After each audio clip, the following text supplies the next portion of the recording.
നല്ലൊരു ഓണമായിട്ട് ഒരു ഓണ വിഭവം ഉണ്ടാക്കിയാലോ? ഞാനിന്ന് ഉണ്ടാക്കാൻ പോകുന്നത് ഒരു തട്ടിക്കൂട്ട് ബീറ്റ്റൂട്ട് പച്ചടിയാണേ. വളരെ എളുപ്പമാട്ടോ ഉണ്ടാക്കാൻ. ഞാൻ മിക്കവാറും ഇവിടെ ഉണ്ടാക്കാറുള്ളത് എങ്ങനെയാണേ, ഒരു മീഡിയം സൈസ് ബീറ്റ്റൂട്ടാണ് ഞാൻ എടുത്തിട്ടുള്ളത്. അത് ചെത്തി അതിൻ്റെ തൊലിയെല്ലാം കളഞ്ഞ് ചെറിയ ചെറിയ പീസുകളായിട്ട് മിക്സിയുടെ ജാറിലേക്ക് അരിഞ്ഞിടുക. എന്നിട്ട് ഈ ഒരു പരുവത്തിൽ അരച്ചെടുക്കുക. നല്ല പേസ്റ്റ് പോലെ അരച്ചെടുക്കേണ്ട ആവശ്യമില്ല കേട്ടോ. ചില സ്ഥലങ്ങളിലൊക്കെ പേസ്റ്റ് പോലെ അരച്ചും ഉണ്ടാക്കാറുണ്ട്. പക്ഷെ ഞാൻ ഈ ഒരു കൺസിസ്റ്റൻസിയാണ് എപ്പോഴും ചൂസ് ചെയ്യാറ്. ഇനി അരച്ചെടുക്കാൻ വിഷമമുള്ളവർക്ക് ഗ്രേറ്റ് ചെയ്തെടുക്കാം, അല്ലെങ്കിൽ അരിഞ്ഞെടുത്താലും മതി കേട്ടോ. തട്ടിക്കൂട്ട് കറി എന്ന് പറയണമെങ്കിൽ അരച്ചെടുക്കുന്നത് തന്നെയല്ലേ ഒന്നുകൂടി നല്ലത്. കറിക്ക് ആവശ്യമായുള്ള തേങ്ങയും 2 പച്ചമുളകും അരിഞ്ഞു വെച്ചിട്ടുണ്ടേ. ഇനി നമുക്കതിൽ ചേർക്കാനുള്ള അരപ്പ് റെഡിയാക്കാം. മിക്സിയുടെ ജാറിലേക്ക് കുറച്ച് ജീരകം ഇടുക. അതിലേക്ക് തേങ്ങയും ചേർത്ത് കുറച്ച് വെള്ളമൊഴിച്ച് നന്നായി അരച്ചെടുക്കുക.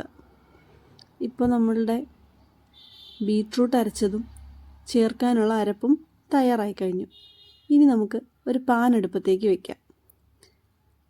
എണ്ണയൊഴിച്ച് കടുക് പൊട്ടിക്കാം.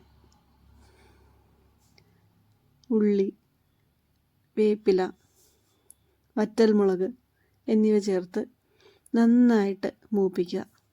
നല്ല മണമുണ്ട് കേട്ടോ.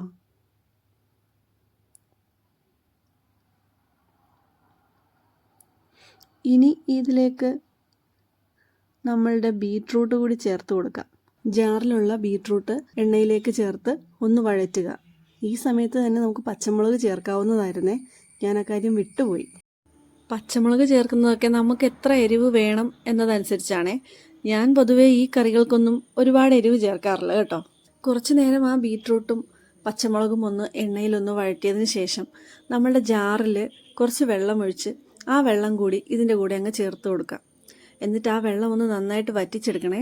തൈര് കറിയിൽ ചേർത്ത് കഴിഞ്ഞാൽ പിന്നെ തിളക്കാനോ വെള്ളം വറ്റിക്കാനോ ഒന്നും പാടില്ലല്ലോ. നമ്മൾ ആ ചേർത്ത വെള്ളത്തിൽ തന്നെ നമ്മുടെ ബീറ്റ്റൂട്ടും പച്ചമുളകും എല്ലാം നന്നായി വെന്ത് കിട്ടും. വെള്ളം നന്നായി വറ്റി വരുമ്പോഴേക്കും നമുക്ക് തയ്യാറാക്കി വെച്ചിരിക്കുന്ന അരപ്പ് ചേർക്കാം. എന്നിട്ട് നന്നായി ഇളക്കി ആ പച്ചമണം മാറുന്നവരെ ഒന്ന് ഇളക്കി കൊടുക്കാം. പിന്നീട് നമുക്ക് ചൂടാക്കാൻ പറ്റില്ല എന്നുള്ള കാര്യം നമുക്ക് ഓർമ്മ വേണം കേട്ടോ. പിന്നെ ഞാൻ എടുക്കുന്ന തൈര് അധികം പുളിയില്ലാത്ത തൈരാണേ. ഞാൻ ഇതിനകത്ത് ഉപയോഗിച്ചിരിക്കുന്നത് മിൽമയുടെ പാക്കറ്റ് തൈരാണ് കേട്ടോ. അതൊന്ന് മിക്സിയിലിട്ട് അടിച്ച് ആ കട്ടകളൊക്കെ ഒന്ന് മാറ്റിയതിന് ശേഷമാണ് ഞാൻ തൈര് ചേർക്കുന്നത്. ഇത് നോക്കിയേ, അരപ്പ് ബീറ്റ്റൂട്ട് നല്ലപോലെ വെള്ളം വറ്റി.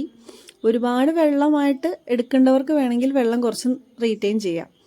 ഞാൻ ഇതേ കടുക് കൂടി ചേർക്കുക കേട്ടോ, ചതച്ച് വെച്ചിരിക്കുന്നത്. അതിനുശേഷം തൈര് ചേർക്കാം. തൈര് ചേർത്ത് കഴിഞ്ഞാൽ സ്റ്റൗ അപ്പോൾ തന്നെ ഓഫാക്കിയേക്കുക. ചൂടാകാനോ തിളക്കാനോ അനുവദിക്കേണ്ട ആവശ്യമില്ല. കടുകൊക്കെ ഓരോരുത്തരുടെ ഇഷ്ടത്തിന് എടുക്കണം കേട്ടോ. ചില ആൾക്കാർക്ക് കടുകിൻ്റെ സ്വാദ് ഇഷ്ടമാണ്, ചിലർക്കത് തീരെ ഇഷ്ടമല്ല. ഇതിൽ കടുക് ഒഴിവാക്കിക്കൊണ്ടും ചിലരുണ്ടാക്കുന്നത് ഞാൻ കണ്ടിട്ടുണ്ട് കേട്ടോ.